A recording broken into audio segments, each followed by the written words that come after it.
Good morning student.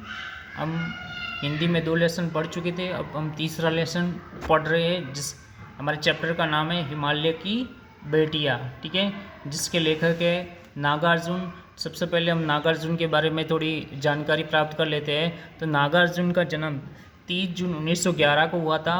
इनके जन्म स्थान मधुबनी जो कि बिहार में है। ठीक है, और उनकी डेथ यानी कि उनकी मृत्यु 5 नवंबर 1998 में हुई थी।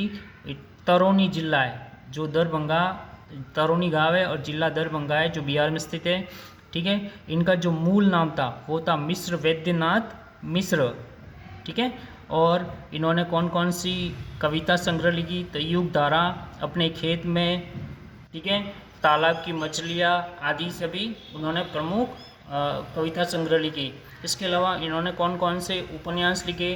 तो तारे आसमान में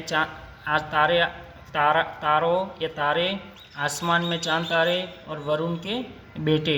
और इनको कौन कौन से पुरस्कार मिले? तो साहित्य अकादमी पुरस्कार भी इनको मिल चुका था। अब ये जो चैप्टर है, ये जो हिमालय की बेटी आपके सामने एक क्या है, निबंध है। ठीक है, इस निबंध में जो ये राइटर है नागार्जुन जी है, उन्होंने ये इस निबंध के माध्यम से हमको ये बताने की कोशिश की गई है कि हमारी जो रिवर्स है, जो हमारी नदियाँ है, वो हमारे लिए कितनी इम्पोर्टेंट है। इसके साथ में हमको ये समझाने की कोशिश की गई है कि हमारी जो नदियाँ है उसका हमारे जीवन में क्या इम्पोर्टेंट है। ठीक है, तो इसके बारे में हम थोड़ा डिस्कशन कर लेते हैं कि हिमालय की जो बेटियाँ पार्ट है उसमें जो लेखक नागार्जुन ने हिमालय पर्वत आप सब जानते हो, और उससे जो निकलने वाली नदियाँ है उसके विषय में उन्होंने क्या किया है, वर्णन किया गया है। उनके बारे में उन्होंने डिस्कशन किया है। उन्होंने ये जो लेसन है उसमें जो हिमालय पर्वत है उसको एक फादर के रूप में, एक पिता के रूप में बताया गया है, और उससे निकलने वाली जो नदियाँ है उसको पुत्री यानी कि अपनी बेटी या डॉटर के संज्ञा दी गई है।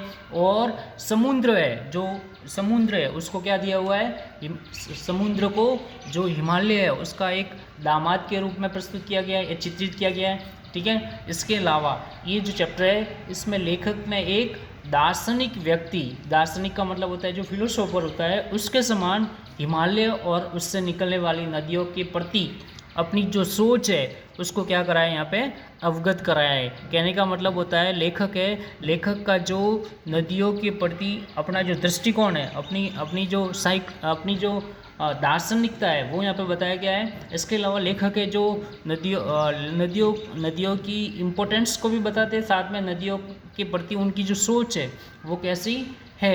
एक इमेनाइजेशन किया गया है कि किस तरह से जो नदी है वो उसको अपनी पुत्री के माध्यम से लगती है, जिस तरह से बेटी अपने आंगन में खेलती हुई किस तरह से बड़ी होती है या किस तरह से वो उसको लाड प्यार करते हैं, उसी तरह यहाँ पे भी नदियों के बारे में भी बताया गया है। ठीक है, अब इसके अलावा लेखक का जो नदियों के प्रति जो सोच है उसको भी यहाँ पे अवगत कराया गया है। और सबसे लास्ट में मैं ये कहना चाहूँगा कि जो पूरा एक नागार्जुन का एक लेख है या निबंध है, उसके माध्यम से वो हमें नदियों की इम्पोर्टेंस, रिवर्स का इम्पोर्टेंस, हमारे जीवन में क्या महत्व है नदियों का, उसके बारे में यहाँ पे बताना चाहते हैं। नेक्स्ट वाले वीडियो में इस चैप्टर को हम पढ़ेंगे। धन्यवाद।